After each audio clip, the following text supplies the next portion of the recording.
목사님 16년 있었습니다. 또 숫자는 정확해야 되니까. 12월 달인가요? 우리 교회 이순 권사님이 계시는데, 우리 여기 오늘도 오셨는데, 이순 권사님이 저한테 목사님 꿈에서 제가 나왔다고. 가끔 우리 성도들은 제가 가끔 나오거든요. 꿈에서 나왔는데 목사님이 어느 집회를 인도하시더라는 거예요. 그래서 그 집회에서 놀라운 그런 그 성령의 은혜가 있는 그런 집회를 인도하는 목사님을 꿈에서 봤다는 거예요. 근데 차이가 있다면 그 집회에서는 꽉 찼다는 거예요. 오늘도 이 자리에 성령이 충만하고 그리고 꽉 찬 그런 집회가 될 줄 믿습니다. 처음에 이제 이 동탄 지방 이 부흥사경회를 이제 한다고 우리 교육부 총무님이 이렇게 하시면서 저는 두 가지 모험을 하고 계신다 이렇게 생각이 들었습니다. 첫 번째는 강사를 내부에서 선정하는 건 처음인 것 같아요. 제가 어느 지방을 가봐도 내부에서 강사를 세운다? 이거 정말 처음이고 이거 대단한 모험이거든요. 두 번째, 저를 택한 거. 이것도 저는 큰 모험이라고 저는 생각이 듭니다. 어떻게 수습하시려고 저렇게 세우셨는지 모르겠는데, 처음에 우리 총무님이 저에게 제안을 하셨을 때 저는 무조건 안 하려고 했어요. 무조건 안 해야지. 저한테 미리 이렇게 정보가 흘러 들어오더라고요. 목사님이 아마 하시게 될 것 같다고. 그래서 난 절대 안 해. 제가 그렇게 딱 마음 먹고 이제 총무님 전화를 올 때 한 두 번 제가 안 받았었어요. 그리고 이제 어쩔 수 없어서 제가 받았는데 아니나 다를까 말씀을 하시는 거예요.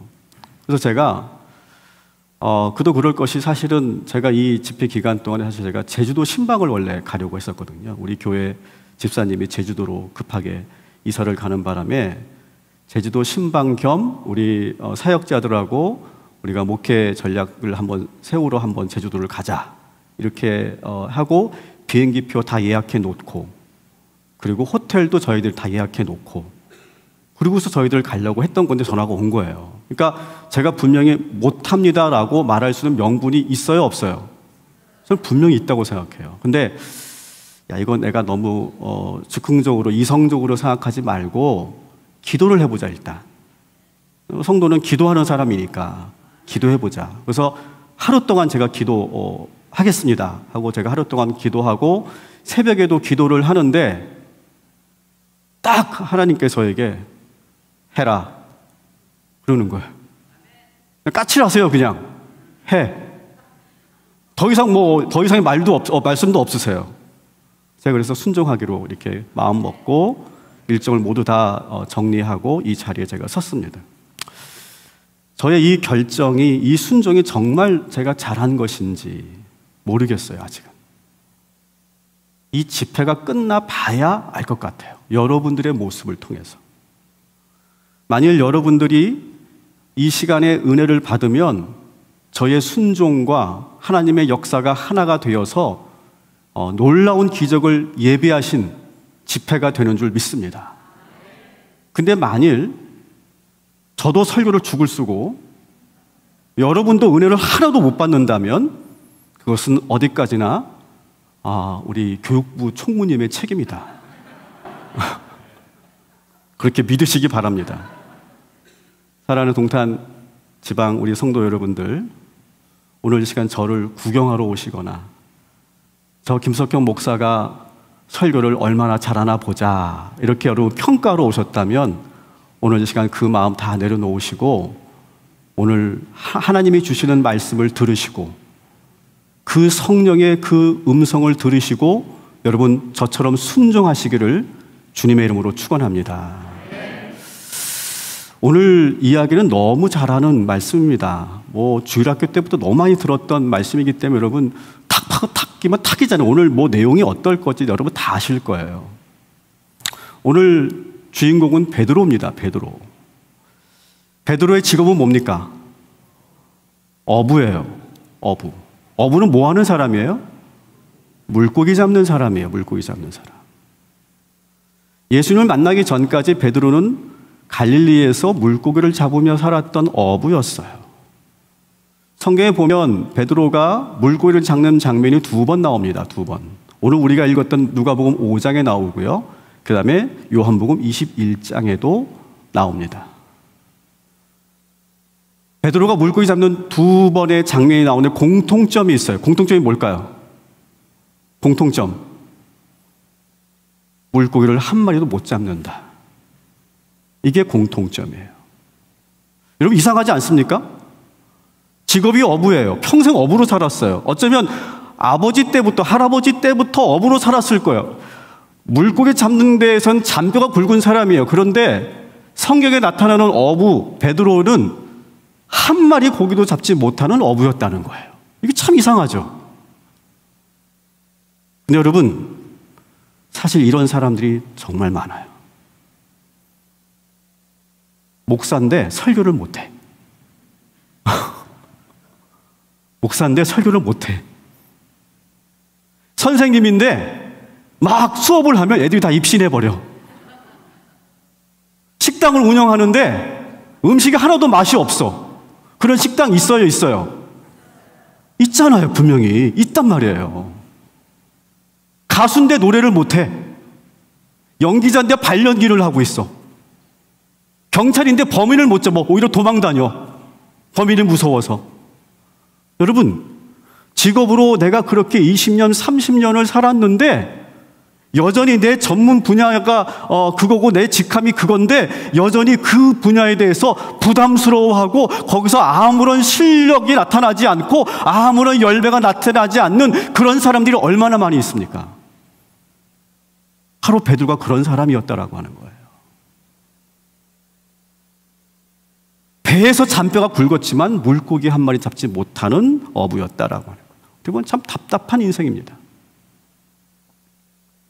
그런데 어느 날 예수님이 찾아오신 거예요. 그리고 예수님께서 베드로의 배에 오르셨어요. 저는 이 장면, 예수님께서 베드로의 배에 오르신 이 장면은 저는 이 사건은 영적으로 많은 의미가 있다고 생각합니다. 그냥 물리적으로 예수님께서 베드로의 배에 오르신 것이 아니라 이거는 많은 함축적인 영적인 의미가 있다라고 보여진다는 거예요. 오늘 이 시간 여러분들이 오늘 이 시간 베드로라고 생각하시고 내가 베드로라고 생각하시고 오늘 이 말씀을 우리가 같이 한번 더 들여다보면 좋겠어요. 그는 밤새도록 물고기를 잡았습니다. 그러나 한 마리도 잡지 못하고 돌아왔습니다. 기분이 어땠을까요?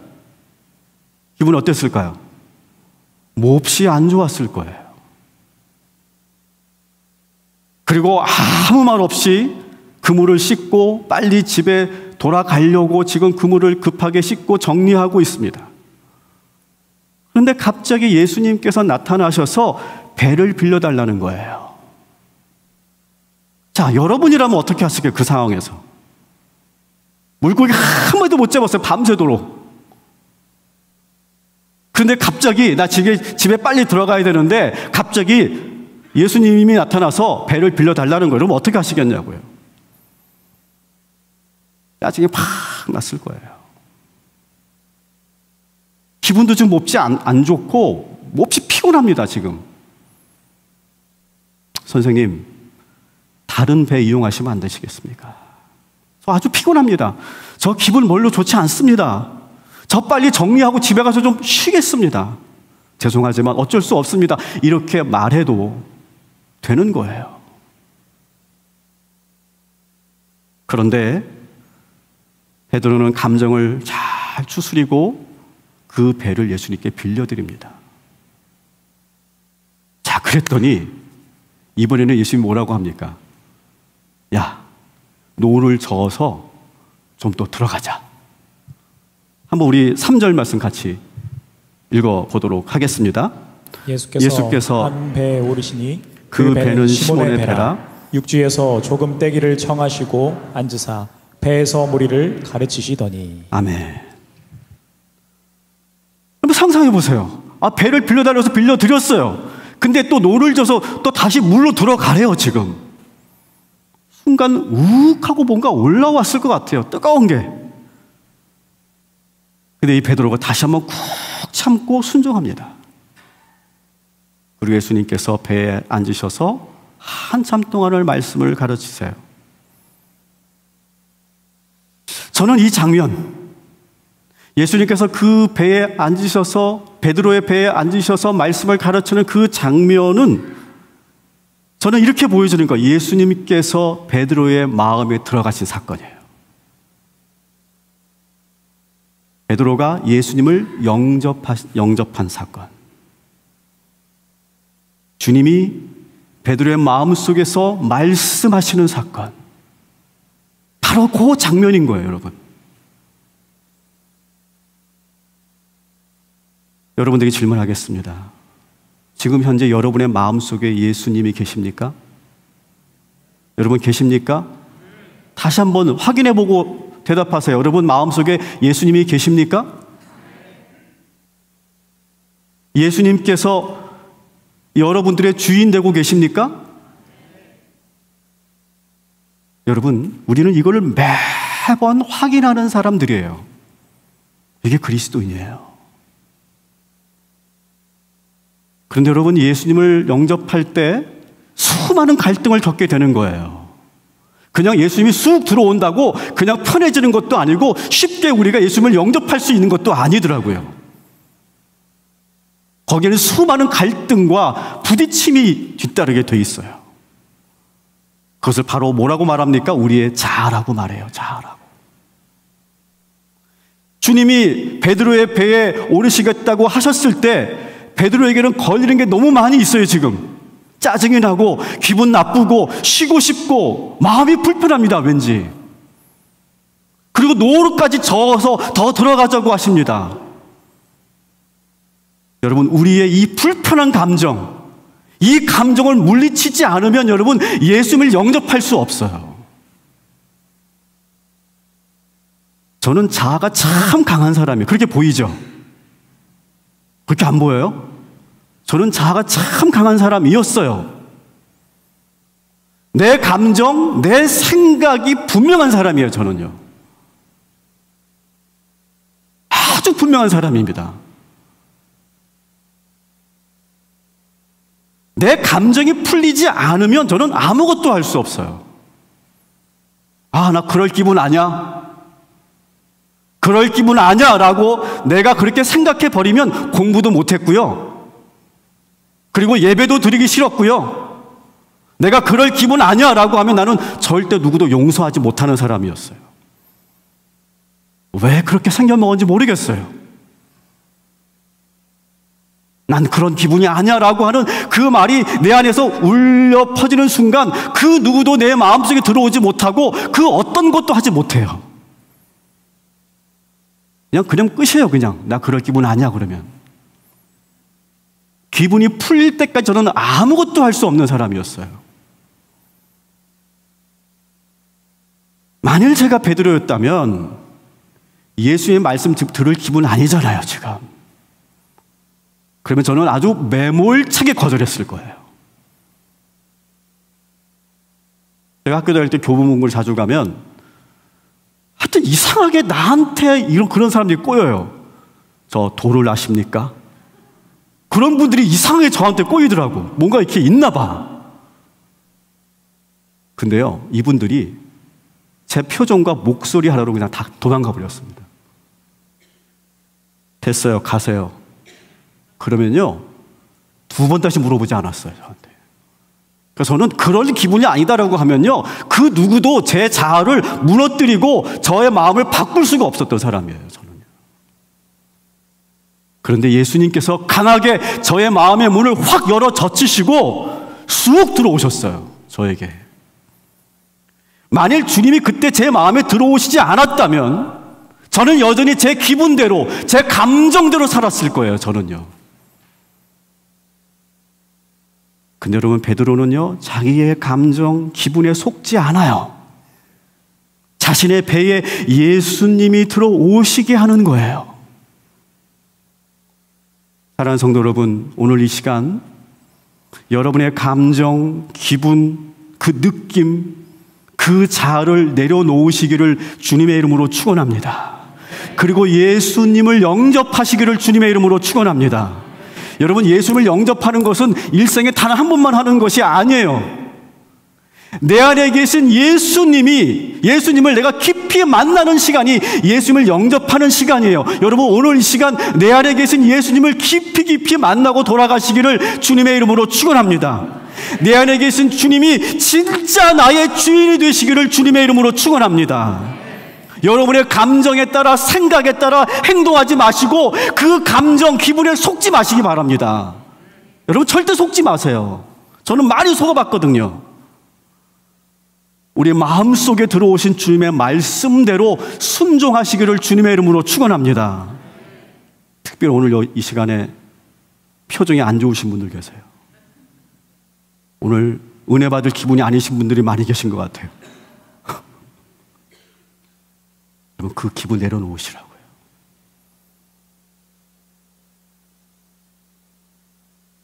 여러분, 은혜 받을 만한 기분이 아니신 분들, 오늘 이 시간 예수님께서 특별히 지목하여 부르시고 여러분의 마음속으로 들어가기를 원하신다는 사실을 믿으시기 바랍니다.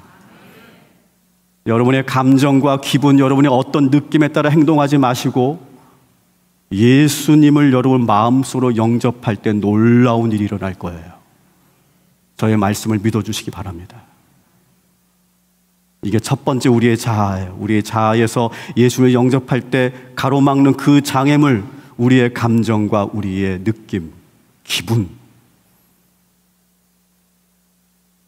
두 번째로 예수님을 우리가 영접하기 위해서 가로막고 있는 장애물이 또 하나 있어요. 이것이 뭐냐? 자, 오늘 본문에 보면 호숫가에는 배에 몇 척이 있었을까요? 몇 척이 있었을까요? 2척이 있었습니다. 2척. 자, 그런데 왜 하필 베드로의 배였을까요? 베드로도 그렇게 묻고 싶었을 거야. 아니, 선생님, 왜 하필 제 배입니까? 저 기분 되게 안 좋은데, 오늘 같은 날. 그런데 제가 보기에도 베드로의 배를 택했을 것 같아. 왜? 거기 텅텅 비어있잖아. 물고기 없잖아. 비어 있으니까 거기로 들어가기 더 용이하잖아요. 근데 그래서 베드로를 선택했다고 하면 이건 좀 베드로 입장에서 기분 나쁜 그런 말씀이신 거예요. 아니, 내 배에 물고기가 없으니까 배를 빌려달라고 하시는 거야? 베드로의 입장에서 충분히 오해할 수도 있는, 더 기분 나쁠 수 있는 그런 선택이었다는 거예요. 자존심이 상해서라도 거절할 수 있어요. 이런저런 이유 대면서 선생님, 옆에 배 이용하시죠. 안 되겠습니다. 기분 나쁘니까 그렇게 말할 수 있습니다. 여러분, 우리의 또 다른 자아는 뭐냐 하면 우리의 자존심, 우리의 열등감이에요. 자존심과 열등감. 여러분, 자존심과 열등감은 같은 거예요. 같은 동전의 양면과 같은 똑같은 거예요. 여러분, 자존심이 뭔지 아세요? 자존심? 자존심과 자존감의 차이를 여러분 아십니까? 자존심은 뭐냐 하면 항상 관심이 어디에 있냐면 밖에 있어요. 밖에. 옆에 있는 사람에게 있어요. 그래서 이런 분들은 교회 와서도 뭐만 보이냐면, 어머, 저 김 집사 오늘 가방 샀네? 옷 바꿨네? 새 옷이네? 자꾸 밖이 보여요. 그래서 자꾸 뭘 하게 돼요? 밖이 보이면서 자꾸 비교하게 되는 거야. 비교하면서 나보다 조금 못한 것 같으면 자존심이 팍 올라가고, 좀 내가 좀 뒤처지는 것 같으면 내 자존심이 떨어지고. 이게 자존심이에요. 이게 자존심. 자존감은 뭘까요? 자존감은 관심이 내 안으로 있는 사람이에요. 내 안으로. 그래서 밖에 있는 타인이, 옆에 있는 사람이 무엇을 했든, 그 사람이 어떤 조건이든 뭐 잘생겼든 어떻든 그런 거 전혀 상관없이 내 자신에 관심이 있기 때문에 절대 그런 비교 감정을 갖지 않고 그것을 잘 이겨나갈 수 있어요. 지금 옆에 요한의 배는 물고기가 가득합니다. 지금 자존심이 상하죠. 근데 반대로 내 배에는 물고기가 없어요. 근데 선생님이 유독 내 배를 이용하시겠다는 거예요. 얼마나 자존심 상합니까? 근데 반대로 생각해 보세요. 내 배에 물고기가 많아요. 요한의 배가 이번에 공쳤어요. 그럼 기분 어떨까요? 기분 좋죠. 그때는 어떻게 할까요? 선생님 제 배 쓰시죠. 아마 그렇게 됐을 거예요. 남과 비교하면서 자존심이 올라가기도 하고 열등감이 생기기도 하는 거예요. 그래서 여러분, 예수님은 베드로의 배가 필요하셨던 거예요. 열등감에 빠져있는 베드로의 마음속에 들어가시겠다는 거예요. 따라합시다. 나는 연약하기 때문에 예수님이 필요합니다. 나는 열등감이 많기 때문에 주님이 필요합니다. 여러분, 그 사실을 인정하시기를 주님의 이름으로 축원합니다. 여러분은 열등감 있으세요? 나는 열등감이 없다고 생각하시는 분들 손 들어보세요. 열등감 같은 거 없어. 완벽하지 뭐 이 정도면. 그런 분들 손 들어보세요. 제가 보기 우리 고인준 목사님 완벽한 것 같아. 일단 키가 되잖아. 그리고 잘생겼어. 목소리 너무 좋아. 근데 손을 안 드시네. 지금 이 시간에 손을 드시는 분들은 빨리 병원을 가보셔야 돼요. 왜냐하면 자기 자신을 지금 통찰을 못하는 사람들이기 때문에 그래요. 자, 그러면 여러분들이 보시기에 저의 열등감은 뭘까요?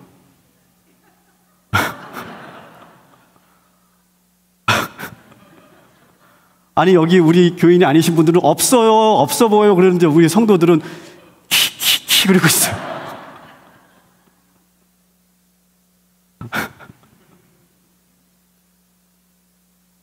작년 10월에 저희 교회 6주년 부흥회를 했었는데요.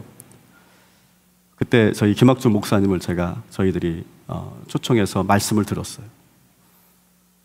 너무 좋은 그런 부흥의 시간이었는데, 그때 저희 목사님께서 저희 교회와 저를 축복하시면서 이런 기도를 하셨어요. 하나님, 우리의 작은 거인 김석형 목사님께서 막 축복을 하시는 거예요. 아니, 거인이면 거인이지. 거기에 왜 작은이 들어가냐고, 작은이. 그래도 감사하죠. 작은 목사가 아니라 작은 거인 목사여서. 제가 꿈의 교회에서 부사역자로 16년을 제가 있었는데 전 뭐 별의별 일이 다 있었죠. 근데 그때 우리 목사님들의 부목사님들의 프로필들이 정말 대단했어요. 그러니까 미국, 영국, PhD 박사들이 다 부목사예요. 이분들이 다 교수로 가야 되는데 다 부목사로 온 거예요. 그리고 서울대, 연대, 고대 출신들이에요. 나만 감신대. 제가 열등감이 생겼을까요? 정말이에요, 정말. 정말 제가 몇 년 동안은 제가 그 열등감에서 휘청휘청거렸어요, 제가. 사실, 진짜. 제가 내색을 안 했을 뿐이지. 근데 실제로도 그렇잖아요. 막 영어도 하고, 영어도 잘하시고, 이분들이 뭐 공부도 잘하시고, 뭐 정말 비교할 수가 없는 거예요. 근데 목사님께서 이상하게 저희 교회가 이제 조직을 새롭게 개편하고 바꿔가면서 전체 조직을 바꿔가면서 총괄 수석 목사 제도를 이렇게 시작을 했거든요. 근데 총괄 수석 목사로 그 그 잘난 목사님들을 이렇게 세우지 않으시고 저를 세우시더라고요. 지금도 저는 이해가 안 돼요. 그때부터 목사님이 저를 거인으로 봐주셨구나. 여러분, 어부면서 물고기 잡지 못하던 베드로에게 예수님께서 오시면서 그의 인생이 완전히 바뀌었죠. 그렇죠? 그는 예수님의 수제자가 됩니다. 그 12 제자들 가운데는요, 베드로보다 훨씬 똑똑하고 잘난 그런 제자들도 많이 있었습니다. 학력으로나 실력으로나 더 똑똑한 제자들 많이 있었어요. 근데 예수님이 그를 수제자로 세우시고요, 교회의 반석이 되었고요, 천국의 열쇠를 맡기셨고요, 예루살렘 교회의 초대 최고 지도자가 됩니다. 그리고 물고기도 잡지 못했던 그 어부가 오히려 사람들 앞에서 설교할 때 3,000명, 5,000명이 예수 믿고 회개하고 다 예수를 영접하는 거예요. 능력이 없고 열등감 투성이었던 베드로의 마음속에 예수님께서 들어오심으로 모든 것이 달라졌어요. 여러분, 저의 목회는 단순합니다. 누군가가 저에게 당신의 목회의 중점은 뭐고 본질은 뭡니까? 당신은 뭘 신경 쓰는 목회자입니까? 라고 저에게 만일 묻는다면 저는 분명하게 말할 수 있어요. 저는 우리 교회 성도들이 매일매일 예수님을 영접하게 하는 목회, 내 안에 살아계신 예수님을 만나게 하는 일, 내 안에 계신 주님이 항상 나의 주인이 되도록, 나를 이끄시도록 늘 그렇게 영적으로 훈련시키는 일, 전 그거면 된다고 생각해요. 성역 공부 같은 거 많이 안 해도 좋다. 예수님이 내 안에 계시게 하는 이게 신이냐? 내 안에 계신 예수님을 늘 매 순간순간마다 그 주님을 만나고 느끼고 체험하고 있느냐? 그리고 누가 주인이냐? 내가 주인이냐? 여전히 예수가 주인이냐? 이것과 계속 영적으로 싸우게 하는 일, 그러면서 결국 주님이 나의 주인이 되도록 그렇게 옆에서 도와주는 일, 저는 그게 목회라고 생각합니다. 오늘도 우리 주님께서 여러분의 모든 연약함과 열등감을 보고 계신 줄 믿으시기 바랍니다. 그 열등감을 뚫고 들어가 주실 줄 믿습니다. 여러분, 영적으로 저항하지 마시고 예수님을 여러분 마음속에 영접하시고, 그리고 주님이 내 안에 들어오시기를 간절히 사모하시기를 주님의 이름으로 축원합니다. 자, 그런데 예수님은 말씀을 다 마치시고 돌아가시지 않고 베드로에게 한 번 더 명령하십니다. 우리 4절 5절 같이 읽겠습니다. 말씀을 마치시고 시몬에게 이르시되 깊은 데로 가서 그물을 내려 고기를 잡으라. 시몬이 대답하여 이르되 선생님, 우리들이 밤이 새도록 수고하였으되 잡은 것이 없지만은 말씀에 의지하여 내가 그물을 내리리이다 하고, 그렇게 하니 고기를 잡은 것이 심이 많아 그물이 찢어지는지라. 아멘.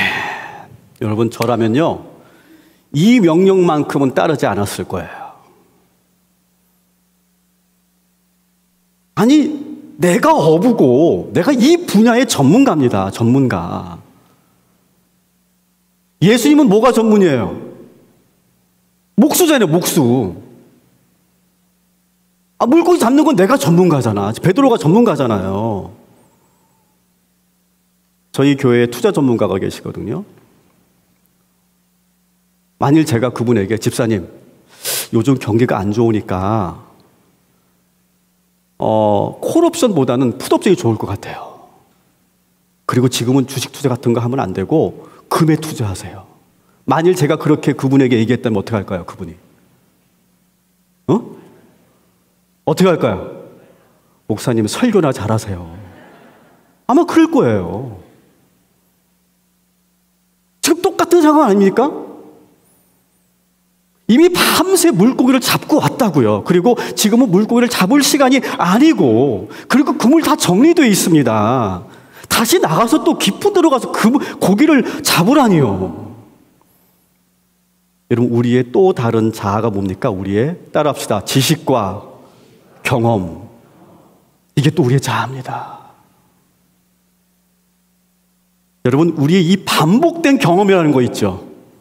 그리고 반복된 경험을 통해서 얻어진 이 지식은요, 좀처럼 바뀌지 않아요. 우리 안에 아주 단단하게 견고한 진처럼 우리 안에 딱 고정되어 있어요. 박혀 있어요. 여러분, 그걸 잘 모르실 거예요.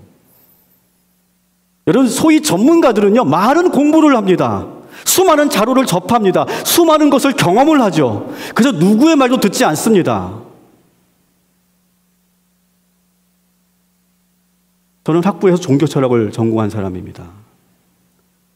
그래서 저는 신학 과목보다 저는 오히려 서양 철학, 동양 철학, 유교, 심지어는 불교, 이슬람교, 힌두교 그런 공부를 했었어요. 다양한 분야를 폭넓게 공부할 수 있어서 저는 좋았어요.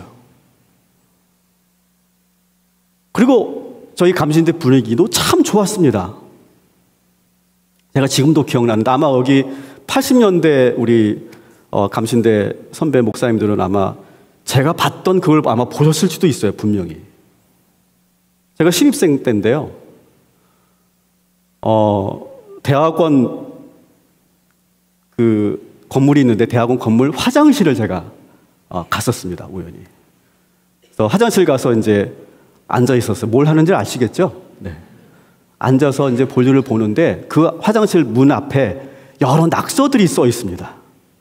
이 신학생들이 낙서를 이렇게 많이 하는지 모르겠어요. 근데 한 번은 볼일을 보는데 낙서가 써 있는데 뭐라고 되어 있냐면 신은 죽었다. 니체. 딱 이렇게 써놓은 거예요. 아니, 신학대학에서 신은 죽었다. 야, 이거 문제가 많다. 그래도 왠지 저는 그런 느낌이 들더라고요. 야, 감신들이가 가능하다, 이게. 어? 야, 역시 감신이다. 그리고 제가 며칠 지나서 또 그 화장실을 갔어요. 제가 이렇게 자주 가는 건 아닌데, 일단은. 근데 그 낙서 밑에 누군가 이렇게 하고서 댓글을 달아놨어요, 댓글을. 근데 거기다 뭐라고 또 써놨냐면, 니체, 너는 나한테 죽었다. 신, 이렇게 써놓은 거예요. 와, 역시 여기는 신학교였어. 그리고 몇 주 지났어요. 몇 주 지나고, 몇 주 후에 또 그 칸을 가서 궁금하니까 재밌잖아요. 거기에 또 역시 아니나 다를까 또 하나의 댓글이 달려 있었어요. 또 하나의 댓글이. 뭐라고 달려 있냐면, 니들 둘 다 죽었다. 청소부 아줌마. 이야, 역시 감신은 민주적이고 탈권위적이다. 그리고 가장 힘센 분은 청소부 아줌마다. 야, 내가 정말 학교 잘 왔다. 그런 자부심을 가지고 제가 학교를 다녔습니다. 더구나 이 사회의 부조리에 대해서 등 돌리지 않고 광야에 외치는 자의 그런 외치는 예언자의 소리. 저는 그것이 너무 자랑스러웠어요. 자, 그런데 제가 철학을 공부하고 비판적 의식이 강해지고 타종교도 공부하면서 제 지평은 넓어졌죠. 정말 넓어졌어요. 그런데 점점 저는 어떻게 변했을까요? 점점 교회를 향한 마음이 약해지기 시작하더라고요. 주님의 말씀이 멀어지기 시작했어요. 주님의 말씀이 들어오지 않고 제 안에는 무엇으로 가득 채워지기 시작했을까요? 신은 죽었다. 니체. 신은 인간의 투사물에 불과하다. 포이르바하. 인간은 자유로운 존재이며 그 자유에 책임질 수 있는 존재다. 사르트르. 진리는 없고 일리만 있을 뿐이다. 포스트 모더니즘. 산에 올라가는 길은 다양하고 모두가 다 정상에서 만난다. 종교다원주의. 끝까지 의심해라. 끝까지 의심해라. 끝까지 의심해라. 심지어 하나님까지도 의심해라. 르네 데카르트. 도에 이르고 난 후에는 경전을 불태워 버려라. 경전은 강을 건너기에 하나의 뗏목에 불과하다. 선불교. 이런 지식들이 내 안에 들어오는 거예요. 그러다 보니까 하나님에 대한 절대적인 믿음과 복음의 진리가 무너지기 시작하는 거예요. 흔들흔들거리기 시작하는 거예요. 진리는 없어요. 그다음부터는 말씀이 들어오지 않고 말씀은 그냥 내가 다른 종교와 다른 경전과 비교하는 텍스트에 불과하고, 그때 점점 저는 깊은 허무에 빠져들어가기 시작합니다. 바닥을 알 수 없는 끝도 없는 그 깊은 늪 속에서 허우적허우적거리는 제 자신을 발견하게 됐어요. 내 마음과 정신에 깊이 박혀있는 이 사상들과 이 말들이 하나님의 말씀을 밀어내기 시작했고 안 들리기 시작했어요. 어느 순간부터 다 유치해 보이기 시작했어요.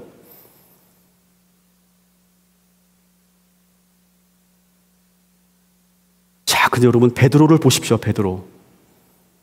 베드로가 뭐라고 말합니까? 내 지식과 경험으로는 분명히 말도 안 되는 말씀이지만 제가 말씀에, 따라합시다, 말씀에 의지하여 내가 그물을 내리리이다. 내 지식과 내 경험, 내 전문 분야로는 그 선생님의 말씀은 말도 안 되는 거지만 저는 말씀에 의지하여 그물을 내리겠습니다. 자신의 지식과 경험에 의지하지 않고 하나님의 말씀에 의지하는 거예요. 그랬더니 어떻게 됩니까? 그물이 찢어질 만큼 고기가 잡히는 거예요. 여러분, 이 베드로의 고백이 여러분 얼마나 놀라운 고백인지 여러분 느끼실 수 있어요? 저 같은 사람, 아마 여기 계신 분들, 저 같은 성향 갖고 계신 분들은 아마 그걸 느끼실 수 있을 거라고 생각해요. 내 안에 박혀있는 그 사상들, 내 안에 박혀있는 그 지식들, 그 알량한 지식들, 내가 오랫동안 수십 년 살아오면서 겪어왔던 그 모든 수많은 경험들, 그것이 내 안에 탁 또아리를 틀고 있으면요, 예수님이 아무리 말씀하셔도 그 말씀이 들리지가 않습니다. 순종이 되어지지 않는 거예요. 제 안에 그 모든 것들이 뽑혀 나가는데 정말 오랜 시간이 걸렸어요. 혹독한 연단의 시간이 있었습니다. 욥과 같은 질병도 제가 얻었었어요. 우리 교회 성도님들은 아시지만 저는 아주 중증 아토피 환자였습니다. 얼마나 심각했냐면 저는요, 머리가 다 빠지고요, 눈썹이 다 없어졌었어요. 왜 그랬을까요? 긁어서요. 잠을 못 잘 정도였어요.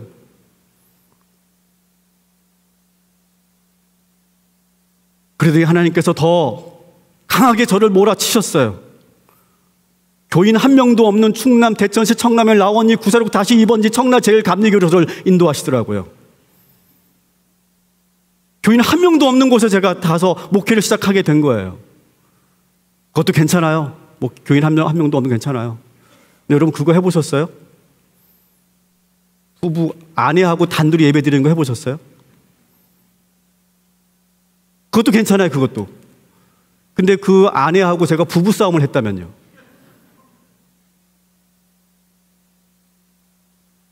목사님들도 아마 그런 경험 해보실 거예요. 교인 아무도 없는데 부부싸움을 하고 이제 그날 수요 예배를 드리는 거예요. 안 해보신 분들은 말씀을 하지 마세요.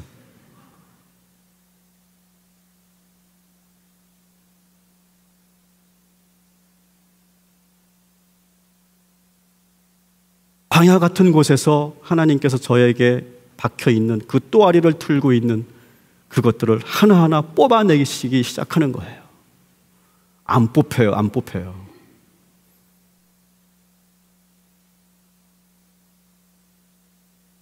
그 광야 같은 곳에서 저는 다시 복음을 공부하기 시작했어요. 신학교에서는 가르치지 않는 복음을 다시 공부하기 시작했어요.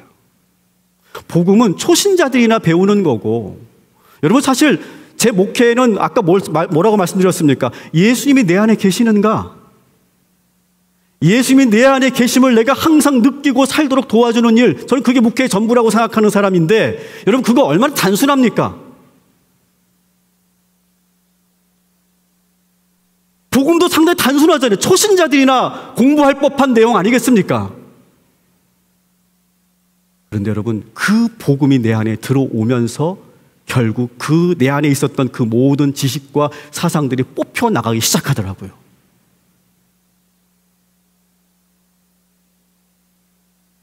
다시금 예수 그리스도가 제 안으로 들어오셔서 제 안에 또아리를 틀고 있던 철학 귀신들이 물러나기 시작한 거예요. 저는 그걸 철학 귀신이라고 생각하거든요.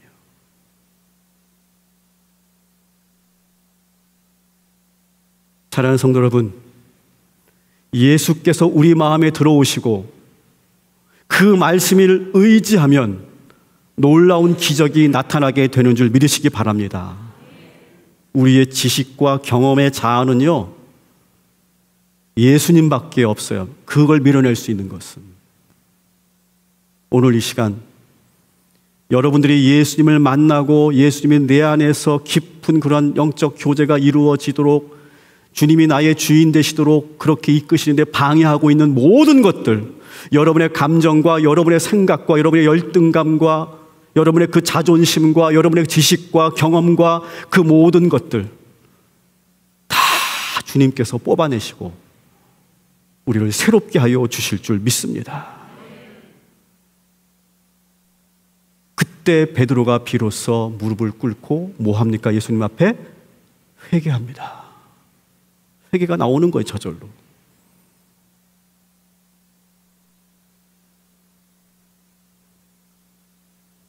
이제 오늘 저는 이 말씀을 근거로 해서 우리가 함께 기도하기를 원합니다. 오늘 우리 찬양팀들을 제가 특별히 요청을 했고, 또 제가 하려고 하는 것은 말씀을 전하고 그냥 저는 돌아가려고 하는 것이 아닙니다. 오늘 이 시간 여러분들이 예수님을 다시 한번 영접하고 살아계신 예수님을 만날 수 있도록 이끄시는 것이 저의 역할이라고 생각해요. 그런 의미에서 오늘 이 시간 우리가 함께 이제 찬양하고 기도하는 시간을 가지려고 합니다. 여러분, 사모하시기 바랍니다. 마음의 준비를 하시기 바랍니다. 깊이 찬양할 거예요. 그리고 깊이 기도할 거예요. 그때 여러분, 베드로의 배에 오르셨던 예수님처럼 여러분 마음속에 들어오시기를 주님의 이름으로 축원합니다. 우리 그런 사모하는 마음으로 우리 함께 찬양할 건데 한번 불도 한번 꺼주시겠어요? 은은하게 해주시면 좋을 것 같습니다.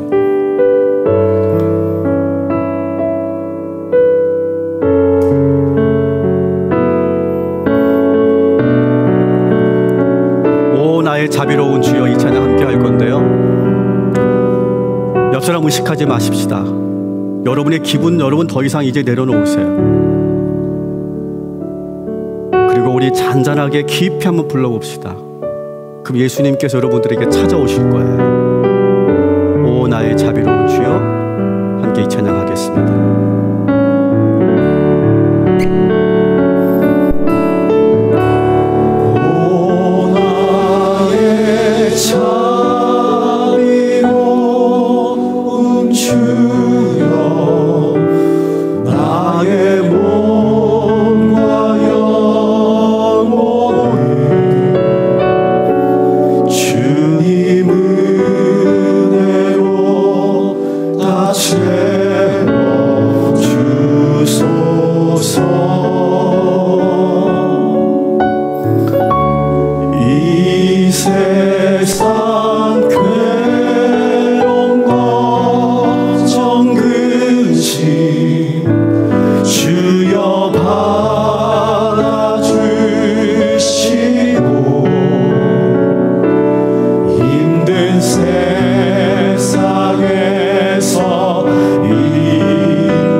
예수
예수님 내 마음속에 찾아와 주시옵소서. 예수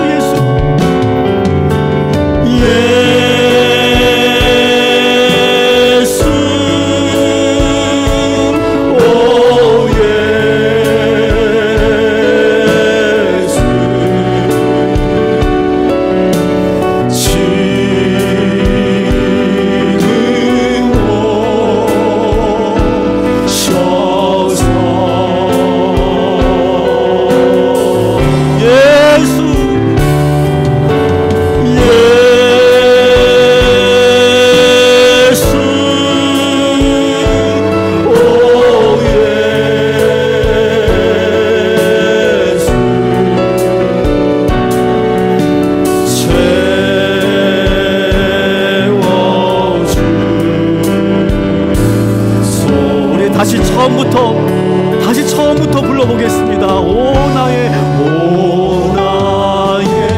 자, 여러분 사모하셔야 됩니다. 여러분이 정말로 예수님을 영접하기를 사모하셔야 됩니다. 주님 나에게 찾아와 주시옵소서. 내 마음에 들어와 주시옵소서. 나의 모든 자아를 내려놓고 나의 모든 경험과 나의 지식과 나의 기분과 나의 감정과 나의 모든 상처와 나의 모든 열등감과 자존심과 나의 모든 적어있는 모든 지식들을 다 내려놓고 오직 예수님만을 영접하기를 이 시간 사모하오니 주님 만나 주시옵시고 주여 우리와 함께하여 주시옵소서.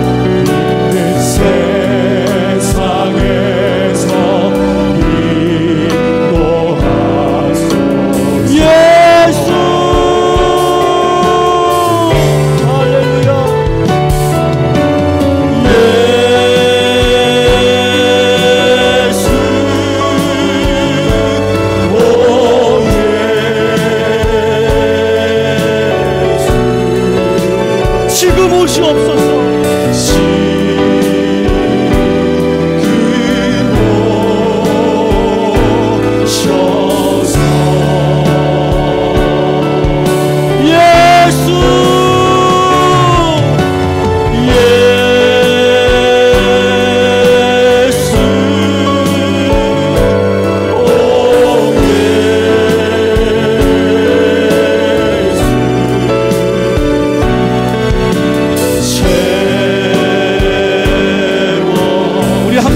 예수를 한번 불러봅시다.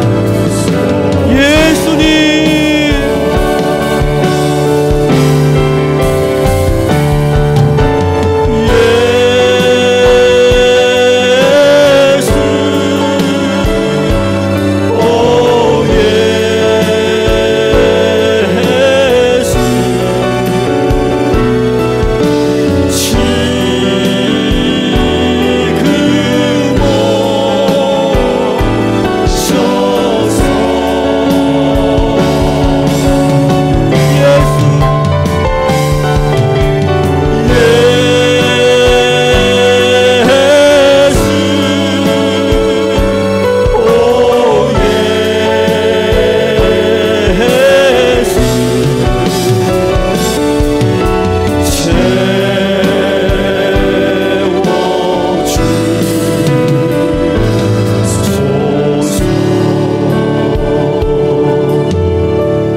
들어 마셔보시기 바랍니다.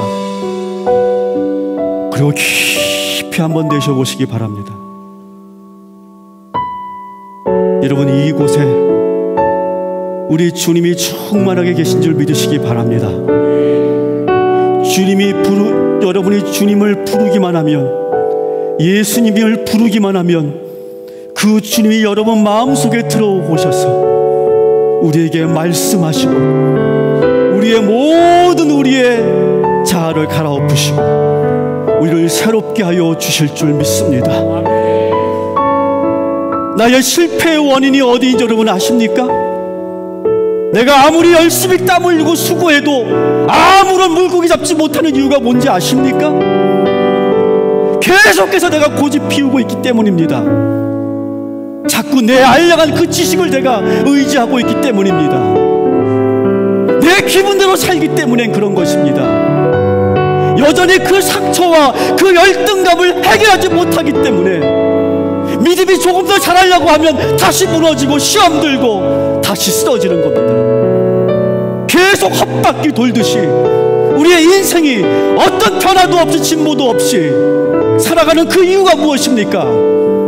내 안에 계신 예수가 나를 역사하지 않고 말씀대로 우리가 살지 않기 때문에 그렇게 된 것입니다. 오늘 이 시간 여러분의 감정을 다 내려놓으시기 바랍니다. 언제까지 여러분 그 기분대로 살 것입니까? 주님의 이 꾸짖음을 여러분 들으시기 바랍니다. 언제까지 그렇게 내 생각 속에 빠져 있을 것이냐? 너의 그 알량한 지식이 도대체 뭔데? 너의 그 직분이 뭐고? 너의 그 모든 환경이 도대체 뭐길래 나의 말보다 너의 생각이 앞서 있고 항상 그렇게 살면서도 예수 믿는다고 하는 것이냐? 오늘 이 시간 우리 주여 한번 크게 부르짖고 이제 이 말씀을 듣고 여러분이 지금 느끼시고 있는, 생각나고 있는, 기도하고 싶은 그 기도들을 오늘 이 시간 쏟아내시기 바랍니다. 우리 한번 두 손 높이 들고 우리 주여 한번 외치고 기도하며 나아가겠습니다. 주여 아버지 하나님,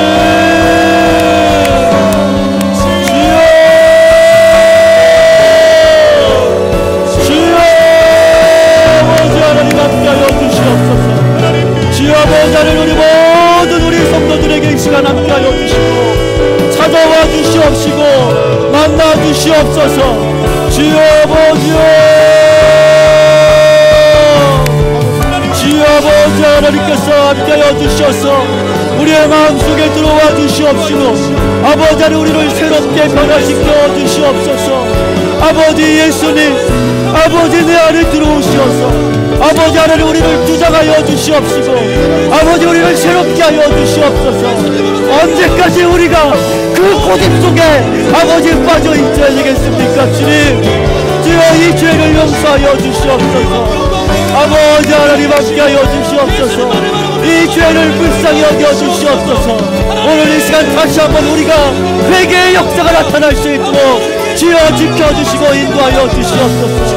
내 안에 계신 예수님, 내 안에 계셔 역사하시는 예수님, 내 안에서 말씀하시는 예수님, 오늘 이 시간 그 주님을 만나는 아버지 우리 모든 성도들 될 수 있도록 주여 지켜주시고 인도하여 주시옵소서. 주여 아버지 하나님께서 아버지 하나님 응답하여 주시옵소서. 우리 모든 성도들에게 오늘 이 시간 찾아가 주시옵시고 만나 주시옵시고 아버지 역사하여 주시옵소서. 주여 아버지께서 살라라라 아버지 하나님께서 역사하시면 아버지 이 밤이 되게 하여 주시옵소서. 아버지 우리를 새롭게 갈아엎으시고 아버지 우리를 새롭게 역사하여 주시옵소서. 말씀으로 밀어내어 주시옵시고 아버지 우리의 모든 기분이 아버지 우리의 감정이 우리의 모든 상처가 아버지 예수의 보혈의 피로 치유받을 수 있고 지어 지켜주시고 인도하여 주시옵소서. 우리에게는 오직 예수밖에 없음을 믿습니다. 예수의 능력만이 우리의 모든 문제를 해결하는 것입니다. 주여, 주여 아버지 하나님 함께하여 주시옵소서. 주여, 주여 아버지께서 나를 잘 주시옵소서. 아버지 하나님께서 우리 모든 성도들에게 아버지 하나님께서 역사하여 주시옵소서. 아버지 하나님께서 아버지 우리 모든 성도를 세세하게 어루만져 주시옵시고 터치하여 주시옵시고 아버지 우리 성도들 각자에게 있는 그 근본적인 문제를 아버지 스스로 볼 수 있도록 주여 인도하여 주시옵소서. 주여 아버지 하나님께서 함께하여 주시옵소서. 아버지 하나님을 충만케 하여 주시옵소서. 아버지 하나님 역사하여 주시옵소서. 아버지 하나님의 마음께서 아버지 하나님께서 함께하여 주시고 아버지 우리가 예수의 이름으로 다시 일어날 수 있도록 지켜주시고 인도하여 주시옵소서. 주여, 주여, 주여 아버지 하나님께서 함께하여 주시옵소서. 아버지 하나님 함께하여 주셔서 주여 우리를 압도하여 주시옵시고 아버지 우리를 주도하여 주시옵시고 아버지를 이끌어 주시옵시고 아버지 하나님께서 명령하여 주셔서 아버지 그 명령대로 살 수 있도록 순종할 수 있도록 주여 지켜주시고 인도하여 주시옵소서. 주여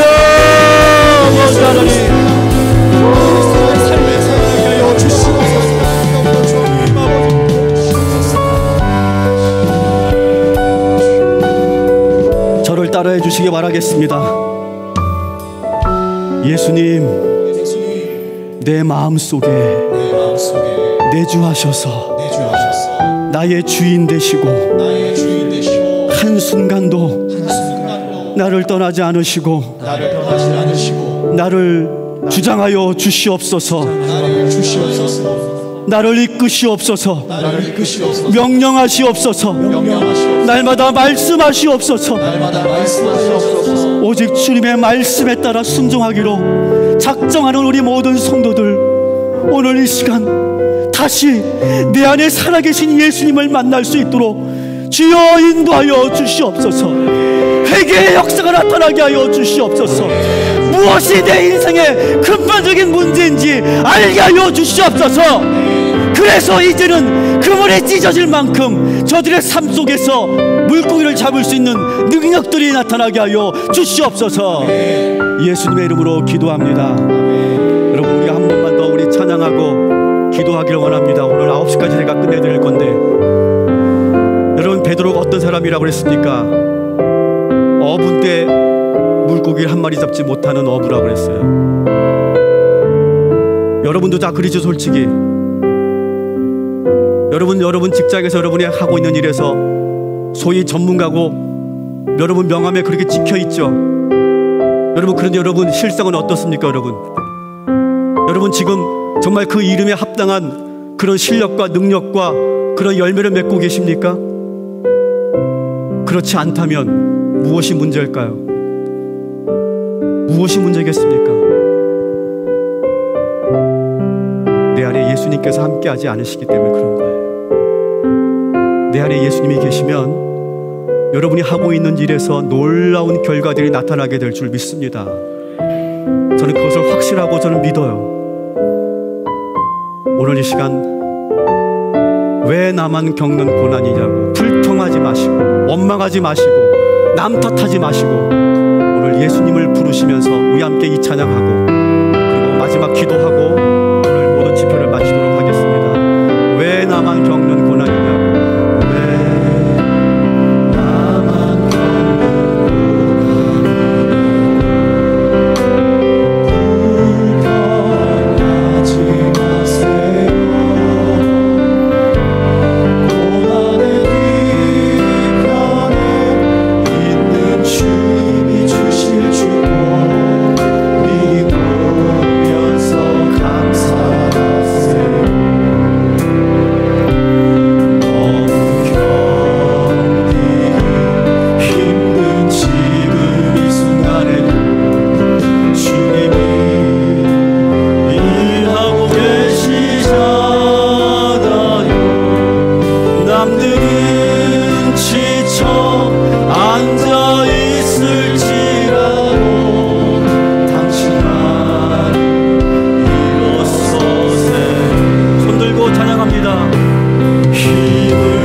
불평하지 마세요. 불평하지 마세요.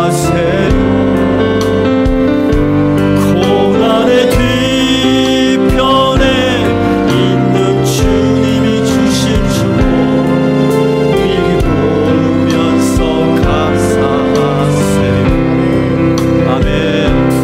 너무 견디기 힘든 지금 이 순간에는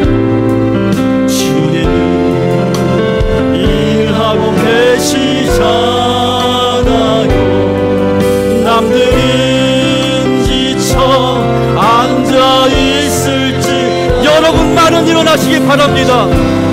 우리 가족들이 다 지쳐있다 할지라도 여러분만큼은 일어나시기 바랍니다. 힘을 내세요. 힘을 내세요. 주님이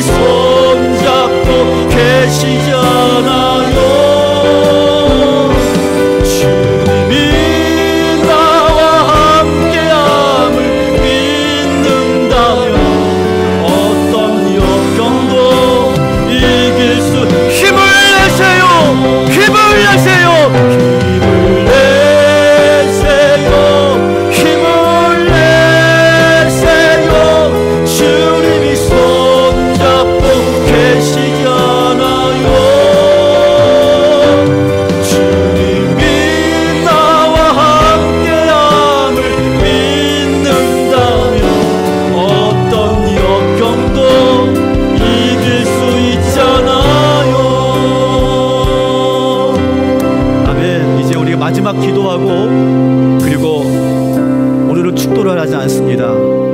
제가 이제 마무리 기도를, 여러분 기도 제목을 드리고 마무리 기도를 하고 여러분 더 기도하시다 가시면 좋겠어요.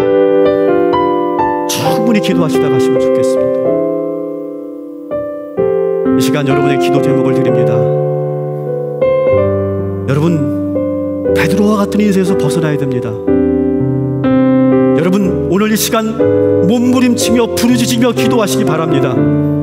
여러분의 그 한계를 극복하셔야 됩니다. 여러분의 그 잘못된 오래된 그 루틴을 여러분 벗어나셔야 됩니다. 그렇지 않으면 우리는 여전히 물고기 잡지 못하는, 아무 능력이 없는, 예수 믿으면서도 아무런 능력 없는 그런 삶을 살게 될 것입니다. 모양만 그리스도인, 이름만 그리스도인, 능력 없는 그리스도인이 될 것입니다. 오늘 이 시간 예수의 이름을 부르고 예수께서 나와 함께 하심을 여러분 믿으시고 오늘 이 시간 그 한계로부터 벗어날 수 있게 해달라고 여러분 기도하시기 바랍니다. 여러분 우리의 가족을 위해서 기도합시다. 우리의 가족들 안에는 이제 여전히 지금 마음의 골방에 갇혀있는 그런 영혼들이 있을 겁니다. 우울감과 절망과 실패와 좌절 속에 있는 우리 가족들이 있을 것입니다. 두려움과 미래에 대한 걱정 때문에 잠을 이루지 못하는 우리의 가족들도 있을 것입니다. 여러분이 그러나 여러분만큼은 깨어나시기 바랍니다. 여러분이 깨어나면, 여러분이 기도하면 여러분의 그 모든 가족의 문제가 해결될 줄 믿습니다. 여러분들이 끄집어내셔야 됩니다. 영적인 능력이 여러분이 강하게 있어야 끄집어낼 수 있습니다. 오늘 이 시간 이 기도를 가지고 여러분 뜨겁게 기도하시다가 돌아가실 때 주님께서 만나 주실 것입니다. 이제 제가 마지막 마무리 기도하고 마치겠습니다. 하나님, 오늘 이 시간 주신 말씀이 우리 성도들 마음속에 깊이 들어가게 하여 주시옵소서. 예수께서 우리의 마음의 표에 들어오신 줄 믿습니다. 우리의 모든 경험적 자아들을 다 버렸습니다. 우리의 기분도 버렸습니다. 우리의 지식도 버렸습니다. 우리의 열등감과 우리의 자존심도 버렸습니다.